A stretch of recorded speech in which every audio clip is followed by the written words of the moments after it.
Si llegaste hasta este video es porque algo en el título te llamó la atención. Un secreto prohibido. Nietzsche. Manipular la realidad. Y déjame decirte algo, no es clickbait. Lo que voy a revelarte en este video es un conocimiento que Nietzsche escondió entre líneas. Algo que la filosofía académica prefiere ignorar porque es demasiado peligroso, demasiado poderoso. Vas a entender cómo moldear tu percepción de la realidad de una forma que muy pocas personas en el mundo comprenden. Yo mismo descubrí esto después de leer Así habló Zaratustra 5 veces. La primera vez no lo vi, la segunda tampoco, pero en la quinta lectura conecté los puntos. Y cuando lo hice, mi forma de ver el mundo cambió para siempre. Y la parte más perturbadora de todo esto es que Nietzsche lo sabía. Sabía que la mayoría de la gente nunca lo descubriría. Pero tú estás a punto de ser parte de esa minoría. Antes de continuar, si este tipo de contenido profundo sobre filosofía y psicología te interesa, suscríbete al canal. Cada semana traigo reflexiones que no vas a encontrar en ningún otro lugar. Y deja tu like para que este video llegue a más personas que están listas para despertar. Friedrich Nietzsche no fue solo un filósofo. Fue un psicólogo de lo humano, un diagnosticador de la civilización occidental, y esto es lo que pocos entienden, un ingeniero de la percepción. Nacido en 1844 en una familia luterana, Nietzsche estaba destinado a ser pastor. Pero algo sucedió. Empezó a leer a Schopenhauer, descubrió la tragedia griega, y en algún momento entre sus estudios de filología clásica y sus años como profesor en Basilea, Nietzsche descubrió algo que lo cambió todo. No fue una revelación mística, fue una conclusión lógica, fría, brutal. La realidad no existe como algo objetivo y estable. La realidad es una interpretación, y quien controla la interpretación, controla la realidad. Esto no lo escribió de forma directa. No podía. En la Alemania del siglo XIX, decir algo así abiertamente hubiera sido un suicidio intelectual. Así que lo escondió. Lo dispersó entre aforismos, parábolas, metáforas. Lo enterró en Zaratustra, en Más allá del bien y del mal, en la genealogía de la moral. Y funcionó. La mayoría de los académicos leen a Nietzsche como si fuera un crítico cultural, un poeta oscuro, un provocador. Pero no ven el sistema, no ven la tecnología psicológica que construyó. Porque eso es lo que hizo Nietzsche. Construyó una tecnología para reprogramar la percepción, para romper las cadenas de la moral impuesta, de los valores heredados, de la visión del mundo que nos vendieron desde niños. Y esa tecnología tiene un nombre que él mismo le dio, la transvaloración de todos los valores. Pero eso es solo la puerta de entrada. Porque lo que voy a mostrarte va más allá de lo que incluso los especialistas en Nietzsche entienden. Va más allá de las aulas universitarias donde se estudia a Nietzsche como una reliquia histórica. Esto es práctico. Esto es aplicable. Esto puede cambiar tu vida hoy mismo si tienes el coraje de aplicarlo. Ya sé lo que estás pensando. Otro video de filosofía pop que dice que Nietzsche tiene un secreto oculto. Seguro va a hablar del superhombre y del eterno retorno y ya. Y tienes razón en ser escéptico. Hay muchísimo contenido superficial sobre Nietzsche. Videos que repiten las mismas frases, que lo simplifican, que lo convierten en memes motivacionales. Pero aquí está la diferencia. Yo no voy a darte frases inspiradoras. No voy a decirte que lo que no te mata te hace más fuerte y que por eso debes ir al gimnasio. Eso es basura. Lo que voy a hacer es mostrarte el mecanismo, el sistema operativo psicológico que Nietzsche diseñó. Y lo voy a hacer desde 3 ángulos diferentes. El conocimiento antiguo que Nietzsche estudió, la ciencia moderna que confirma sus intuiciones y la experiencia directa de aplicarlo. Porque esto no es teoría, es práctica, es un método que yo mismo he usado, y no soy el único. Piensa en esto. ¿Por qué los pensadores más peligrosos del siglo XX estaban obsesionados con Nietzsche, Foucault, Deleuze, Heidegger, Jung? No porque fuera un poeta bonito, sino porque entendieron que había descubierto algo real sobre cómo funciona la mente humana y cómo se construye el significado. Así que quédate, porque si cierras este video ahora, vas a seguir viendo la realidad de la misma forma que siempre. Y si ya estás aquí, es porque algo dentro de ti sabe que hay otra forma de verla. Antes de Nietzsche ya existía esta idea. No la inventó, la descubrió de nuevo. Los griegos presocráticos lo sabían. Heráclito dijo, no es posible descender 2 veces al mismo río. ¿Por qué? Porque el río cambia, pero también porque tú cambias. La realidad no es fija, es flujo, es devenir, es transformación constante, y tú, como observador, también estás en constante transformación. Entonces, ¿qué es la realidad? ¿El río o tu percepción del río? Los sofistas lo llevaron más lejos. Protágoras afirmó, el hombre es la medida de todas las cosas. No hay verdad objetiva, solo perspectivas. Y quien domina la retórica, quien controla el lenguaje, controla lo que se percibe como verdad. Esta idea era tan peligrosa que Platón dedicó gran parte de su obra a combatirla, porque si no hay verdad objetiva, si todo es perspectiva, entonces el poder no viene de poseer la verdad, sino de crear narrativas convincentes. Nietzsche estudió esto. Se especializó en filología clásica, leyó a los presocráticos en griego antiguo y vio lo que la tradición filosófica occidental había enterrado. Que antes de Sócrates, antes de Platón, los griegos entendían que la realidad es interpretación. Que el mundo no se nos presenta de forma directa y neutra, se nos presenta filtrado por el lenguaje, por la cultura, por los valores. Pero no solo los griegos, los budistas también lo sabían. El concepto de Maya en el hinduismo, la ilusión de la realidad material. El Tao Te Ching de Lao Tse. El Tao que puede ser nombrado no es el Tao eterno. El lenguaje crea realidades, pero la realidad última está más allá del lenguaje, más allá de las palabras, más allá de los conceptos. Es algo que se experimenta, no algo que se define. Nietzsche no creía en el misticismo oriental, pero reconocía la verdad psicológica detrás. Que vivimos en un mundo de interpretaciones, no de hechos puros.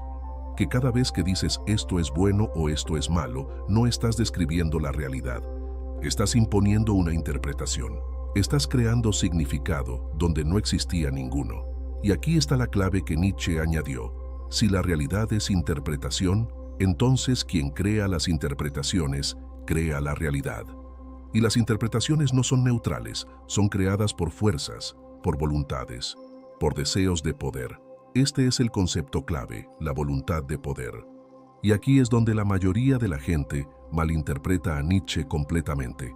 No es un deseo de dominar a otros, eso es una lectura superficial. La voluntad de poder es el impulso fundamental de la vida a imponerse, a crecer, a expandirse, a interpretar el mundo según sus propios valores.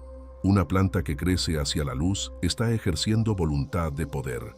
Un artista que crea una obra que desafía las convenciones está ejerciendo voluntad de poder. Un niño que se niega a obedecer una regla injusta está ejerciendo voluntad de poder. Y la forma más profunda de voluntad de poder no es conquistar territorios, es conquistar significados, es decir, esto es bueno, esto es malo, esto es verdadero, esto es falso, y hacer que otros lo crean. Eso es poder real, no el poder de la espada, sino el poder de la palabra, el poder de la narrativa, el poder de moldear la percepción. Nietzsche vio que toda la historia de Occidente había sido una guerra de interpretaciones, y que quien ganó esa guerra, la moral cristiana, la moral del esclavo, la moral del resentimiento, había impuesto su visión del mundo como si fuera la única verdad. Pero no lo es, y esa es la puerta de salida. Esa es la libertad que Nietzsche te ofrece, la posibilidad de ver que los valores que rigen tu vida no son verdades eternas, son construcciones históricas. Y si fueron construidos, pueden ser deconstruidos y reconstruidos. Ahora viene la parte que incluso los filósofos puristas no pueden ignorar. La neurociencia moderna confirma lo que Nietzsche intuía. En 2005, investigadores de la Universidad de Duke publicaron un estudio en Nature Neuroscience demostrando que el cerebro humano no percibe la realidad tal como es. Percibe una simulación construida a partir de datos sensoriales filtrados por expectativas previas. En otras palabras, tu cerebro no ve el mundo, ve lo que espera ver. Esto tiene un nombre técnico: procesamiento predictivo. Tu cerebro genera constantemente hipótesis sobre lo que va a suceder y luego ajusta la percepción para que encaje con esas hipótesis. Cuando algo no encaja, sientes sorpresa, confusión, disonancia cognitiva. Tu cerebro literalmente está alucinando la realidad constantemente. y solo se corrige cuando la alucinación es demasiado diferente de los datos sensoriales que recibe. ¿Y quién decide cuáles son esas expectativas previas? Tus creencias, tus valores, tu narrativa interna sobre quién eres y cómo funciona el mundo. Si crees que el mundo es un lugar peligroso, tu cerebro va a estar constantemente buscando amenazas y las va a encontrar, porque está programado para confirmar lo que ya crees. Si crees que las personas son egoístas, vas a notar cada acto de egoísmo y vas a ignorar los actos de generosidad. No porque no existan, sino porque tu cerebro los filtra. Otro estudio, esta vez del University College London en 2018, demostró que las personas con creencias religiosas fuertes literalmente ven el mundo de forma diferente a nivel neurológico. Sus cerebros procesan la misma información sensorial de manera distinta porque sus marcos interpretativos son distintos. Y esto no es metafórico, es literal. Dos personas pueden estar en la misma habitación viendo los mismos objetos y sus cerebros están construyendo dos realidades diferentes. Una persona ve una cruz y siente devoción, otra ve la misma cruz y siente opresión. Ambas están viendo el mismo objeto físico, pero la experiencia subjetiva es completamente diferente, porque la interpretación es diferente.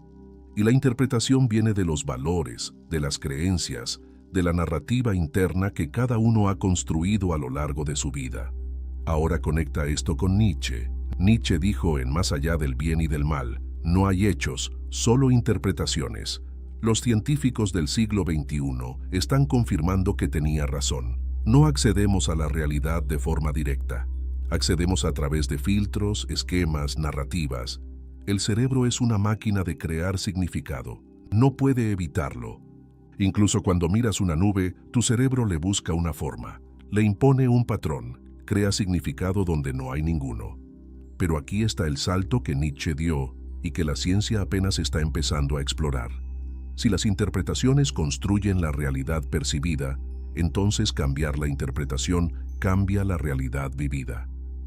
Esto no significa que puedas volar si crees en ello. No es pensamiento mágico. No estoy hablando de la ley de la atracción ni de esas tonterías. Es psicología aplicada. Es neurociencia. Significa que si cambias tus valores, si transformas tu narrativa interna, si reinterpretas tu pasado, tu sufrimiento, tus fracasos, la realidad que experimentas cambia. No porque el mundo externo haya cambiado, sino porque tú has cambiado la forma en que lo construyes mentalmente. Y eso es todo lo que importa. Porque no vives en el mundo objetivo, vives en el mundo que tu cerebro construye para ti. Y eso es exactamente lo que Nietzsche llamó amor fati, amor al destino. No resignación, sino la capacidad de reinterpretar todo lo que te ha sucedido, incluso lo más doloroso, como necesario, como parte de tu devenir, como la materia prima para construir quien quieres ser. La neurociencia llama a esto reestructuración cognitiva. Nietzsche lo llamó transvaloración, pero es lo mismo. Es la habilidad de tomar el sufrimiento, el fracaso, la traición, la pérdida, todo lo que la moral del esclavo llama malo, y transformarlo en combustible, en fuerza, en sabiduría. Y no es algo que haces una vez, es algo que haces constantemente. Porque la vida no para de lanzarte situaciones que desafían tu narrativa. Y cada vez que reformulas, que reinterpretas, que transvaloras, te vuelves más fuerte. Eso es manipular la realidad. No cambiar el mundo externo, sino cambiar el mundo interno de tal forma que el externo ya no tenga poder sobre ti. Esa es la libertad real, no la libertad política, no la libertad económica, sino la libertad psicológica, la libertad de elegir cómo interpretar lo que te sucede. Pero no me creas solo a mí, ni a Nietzsche, ni a los neurocientíficos. Existe una tercera línea de evidencia que viene de un lugar completamente diferente: la psicología existencial y la logoterapia de Viktor Frankl. Frankl sobrevivió a Auschwitz, y lo que descubrió en los campos de concentración nazis fue exactamente lo que Nietzsche había predicho décadas antes. En su libro El hombre en busca de sentido, Frankl escribe: al hombre se le puede arrebatar todo salvo una cosa, la última de las libertades humanas, la elección de la actitud personal ante un conjunto de circunstancias para decidir su propio camino. ¿Te das cuenta? Incluso en el infierno literal, en el lugar donde todo control externo había sido destruido, donde la dignidad, la comida, la ropa, la identidad habían sido arrancadas, quedaba una cosa: la capacidad de interpretar. Frankl observó que los prisioneros que sobrevivían no eran necesariamente los más fuertes físicamente. Eran los que lograban encontrar significado en su sufrimiento, los que podían reinterpretar su dolor como algo que tenía un propósito.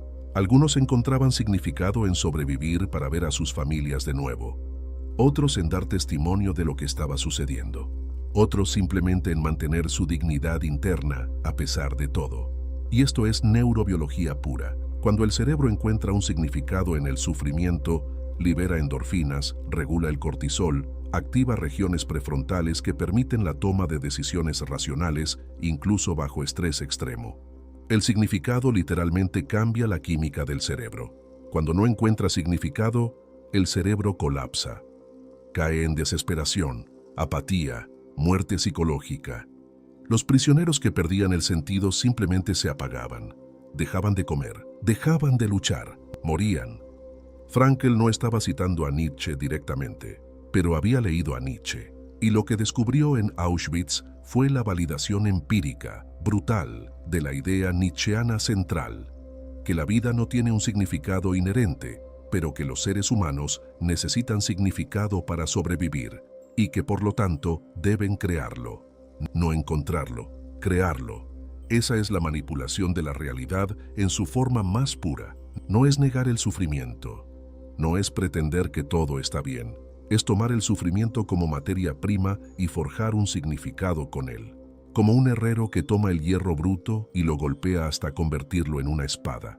El hierro no cambia su naturaleza, pero su forma, su función, su significado, todo eso lo decide el herrero. Y aquí está el punto que hace que todo esto converja. Los griegos presocráticos dijeron que la realidad es interpretación. La neurociencia moderna confirma que el cerebro construye la realidad a partir de expectativas y narrativas. Frankl demostró que incluso en las condiciones más extremas, la capacidad de interpretar es la última libertad humana. 3 fuentes independientes, 3 ángulos distintos. La misma conclusión: Nietzsche no inventó nada, redescubrió una verdad antigua, la llevó a su máxima expresión filosófica y la convirtió en un método práctico, un método que cualquier persona puede usar, un método que puede cambiar tu vida si tienes el coraje de aplicarlo. Y ese método es lo que voy a revelarte ahora con toda claridad. Ahora conectemos todo. Pilar 1. Conocimiento antiguo. La realidad es interpretación. No hay hechos puros. Heráclito, los sofistas, el budismo, todos lo sabían. El mundo no se nos presenta como es. Se nos presenta como lo vemos. Y cómo lo vemos depende de los filtros que usamos. Pilar 2. Ciencia moderna. El cerebro no percibe la realidad directamente. Construye una simulación basada en creencias previas. Las narrativas que tienes en tu mente determinan cómo experimentas el mundo. No ves el mundo y luego lo interpretas. Primero tienes la interpretación y luego ves el mundo a través de ella. Pilar 3. Evidencia existencial. Incluso en las peores circunstancias, la capacidad de reinterpretar es lo que separa la supervivencia del colapso. Frankl lo demostró en Auschwitz. No con teoría, con sangre, sudor, lágrimas, con la experiencia directa del infierno humano. Y ahí, en el fondo del abismo, descubrió que la libertad última no puede ser arrebatada. La síntesis es esta: tú no vives en la realidad, vives en tu realidad, y tu realidad es una construcción hecha de interpretaciones, narrativas y valores. El mundo objetivo existe, claro, pero tú no tienes acceso directo a él, solo tienes acceso a la versión que tu cerebro construye, y esa versión depende completamente de tus creencias. Y aquí está el secreto prohibido de Nietzsche. Si tus interpretaciones construyen tu realidad, entonces cambiar tus interpretaciones es cambiar tu realidad. Pero no de cualquier forma, no con afirmaciones vacías, no con pensamiento positivo superficial, sino mediante un proceso que Nietzsche llamó la transvaloración de todos los valores. ¿Qué significa eso? Significa cuestionar todos los valores que te fueron impuestos. Todas las creencias sobre lo que es bueno y malo, correcto e incorrecto, exitoso y fracasado, y preguntarte, ¿quién decidió esto? ¿De dónde viene? ¿Me sirve o me debilita? La mayoría de las personas nunca se hace estas preguntas, simplemente aceptan los valores que absorbieron de sus padres, de la escuela, de la religión, de la sociedad, y viven toda su vida según valores que nunca eligieron conscientemente. Y cuando descubres que la mayoría de tus valores no son tuyos, que son residuos de la educación, de la religión, de la cultura, de la moral del rebaño, entonces tienes una opción: crearlos de nuevo, no desde la nada, sino desde tu propia experiencia, desde tu propia fuerza, desde tu propia voluntad de poder. Y cuando haces eso, cuando comienzas a vivir según valores que tú creaste, según una narrativa que tú escribiste, según una interpretación del mundo que tú construiste, entonces la realidad cambia. No porque hayas cambiado el mundo externo, sino porque has cambiado el mundo interno. Y el mundo interno es el único que realmente experimentas, no con magia, sino con psicología aplicada, con ingeniería de la percepción, con transvaloración. Y Nietzsche no solo lo teorizó, lo vivió. Pasó los últimos 10 años de su vida consciente en soledad, enfermedad, incomprendido. Pero antes de colapsar, escribió Ecce Homo. Y en ese libro dijo algo que resume todo. Mi fórmula para la grandeza en el ser humano es amor fati, que nada de lo que es sea diferente, ni hacia adelante, ni hacia atrás, ni en toda la eternidad. No solo soportar lo necesario, sino amarlo. Esa es la manipulación final, amar todo, incluso el dolor, porque si puedes reinterpretarlo, puedes transformarlo en fuerza. Puedes ver el fracaso como aprendizaje, puedes ver la traición como una señal de que necesitabas elegir mejor. Puedes ver el sufrimiento como la forja que te convierte en acero. Y cuando haces eso, nada en el mundo puede destruirte, porque has tomado el control del único territorio que realmente importa, tu interpretación. Entonces, si esto es tan poderoso, ¿por qué no se enseña? ¿Por qué en las escuelas no te dicen, oye, la realidad es una construcción? Puedes rediseñar tu percepción del mundo, porque es peligroso, no para ti, para el sistema. Piensa en esto. Toda estructura de poder, religiosa, política, económica, depende de que las personas acepten una interpretación común de la realidad. La Iglesia necesita que creas que hay un Dios que juzga, que el sufrimiento es una prueba, que la obediencia es virtud. El Estado necesita que creas que la ley es sagrada, que la autoridad es legítima, que tu papel es obedecer.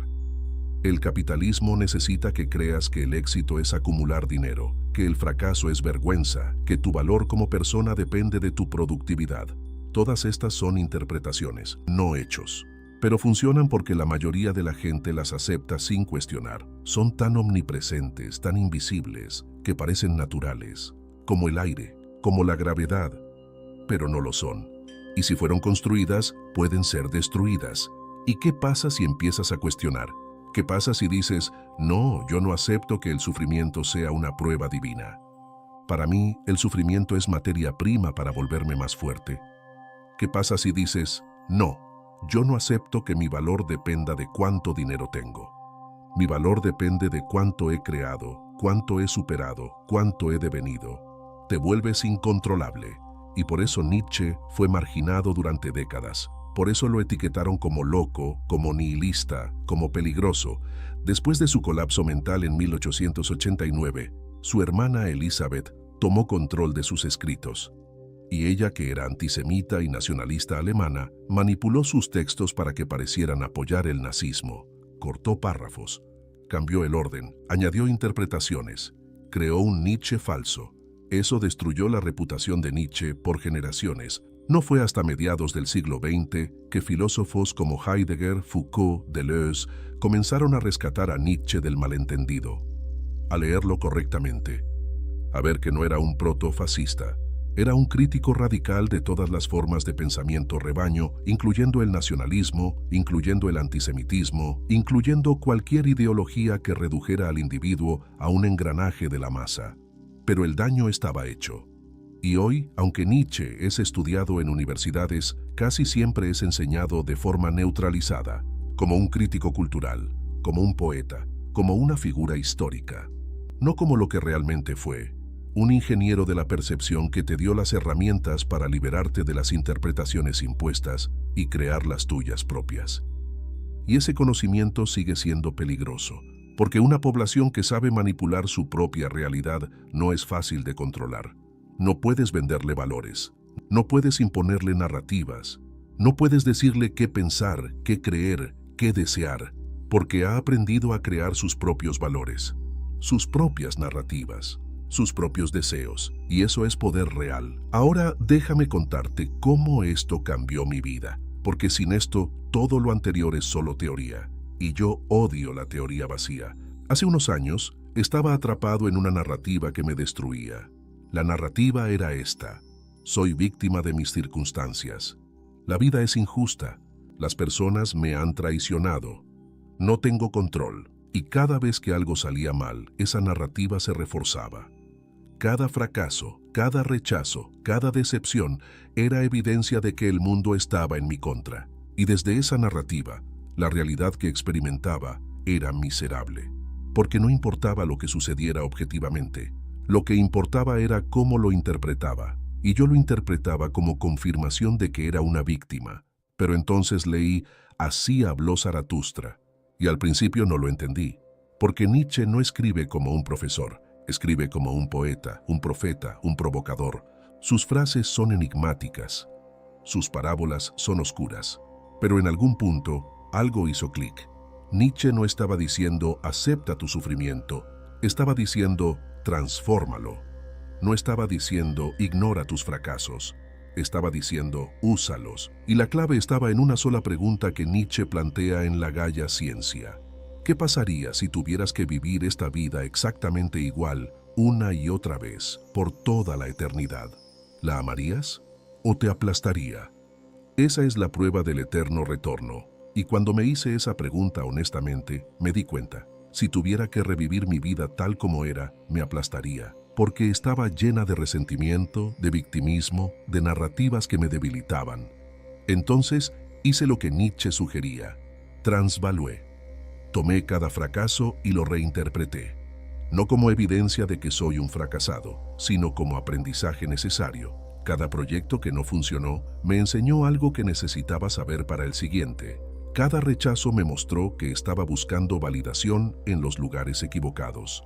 Cada momento de dolor me mostró que era más fuerte de lo que creía. Tomé cada traición y la reinterpreté, no como prueba de que las personas son malas, sino como señal de que necesitaba elegir mejor, que necesitaba desarrollar mejor juicio, que necesitaba dejar de proyectar mis valores en otros y esperar que actuaran según mi código moral. Tomé cada momento de sufrimiento y lo reinterpreté, no como castigo, sino como forja, como el fuego que templa el acero. Porque el acero no se forja con caricias, se forja con golpes, con calor extremo, con presión.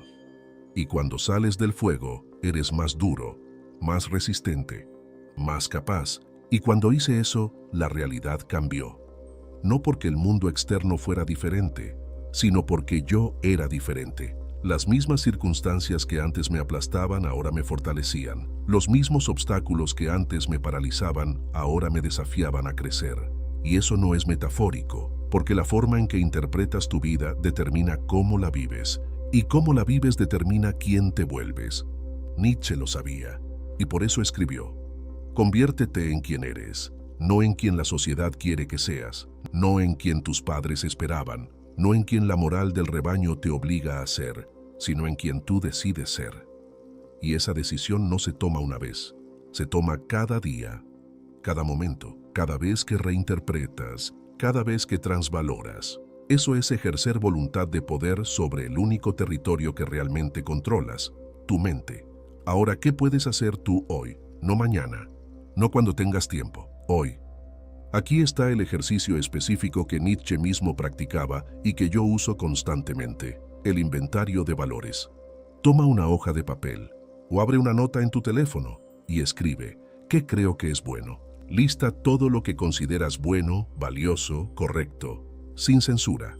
Por ejemplo, ser productivo, ser amable, tener éxito financiero, ser honesto, ayudar a los demás. Ahora, para cada uno, pregúntate: ¿de dónde viene esta creencia? ¿Es mía o me la impusieron? Sé brutalmente honesto. Si crees que ser productivo es bueno, ¿es porque tú lo decidiste?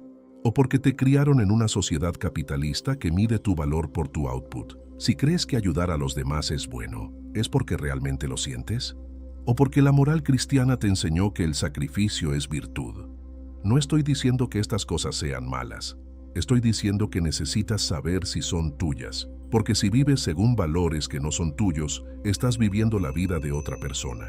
Estás actuando un guión que alguien más escribió, y nunca vas a sentir que tu vida es realmente tuya. Entonces, el segundo paso, elige un valor que descubriste que no es tuyo, y reformúlalo. Por ejemplo, si descubriste que ser productivo es solo ansiedad capitalista disfrazada, reformúlalo. Para mí lo valioso es crear cosas que me importen, no ser productivo por ser productivo. Si descubriste que ayudar a los demás es culpa religiosa, reformúlalo. Yo ayudo desde la abundancia, no desde el sacrificio, y solo a quienes merecen mi energía. Eso es transvaloración práctica. No es un ejercicio de una vez. Cada semana, cada mes, revisas tus valores. Cuestionas, reformulas, creas de nuevo. Y con el tiempo, empiezas a vivir según una ética que es completamente tuya. Y cuando eso sucede, la realidad que experimentas cambia. Porque ya no estás atrapado en narrativas heredadas. No estás viviendo según el código moral de tus padres, de tu religión, de tu sociedad. Estás viviendo según tu propio código, el código que tú creaste. Y eso es libertad, eso es poder, eso es manipular tu realidad. Y ahora tú sabes algo que la mayoría de las personas nunca va a descubrir. Que la realidad no es fija, que es interpretación. Que quien controla la interpretación controla la experiencia. Sabes que Nietzsche no era un filósofo abstracto, era un psicólogo práctico que te dio las herramientas para liberarte. Sabes que la transvaloración no es un concepto teórico, es un método que puedes aplicar hoy.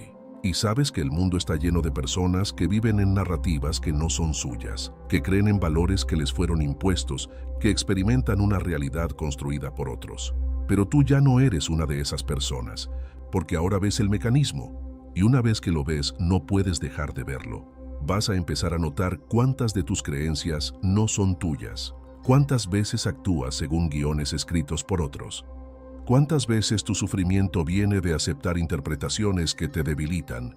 Y vas a tener una decisión que tomar. ¿Sigues viviendo en piloto automático? ¿O empiezas a crear tu propia realidad? Porque eso es lo que Nietzsche te está pidiendo. No que lo sigas, no que lo idolatres, sino que te conviertas en tu propio creador de valores. Que te atrevas a mirar al abismo de la falta de significado inherente y en vez de colapsar, que construyas tu propio significado. Que tomes tu sufrimiento, tus fracasos, tus traiciones y los transformes en combustible.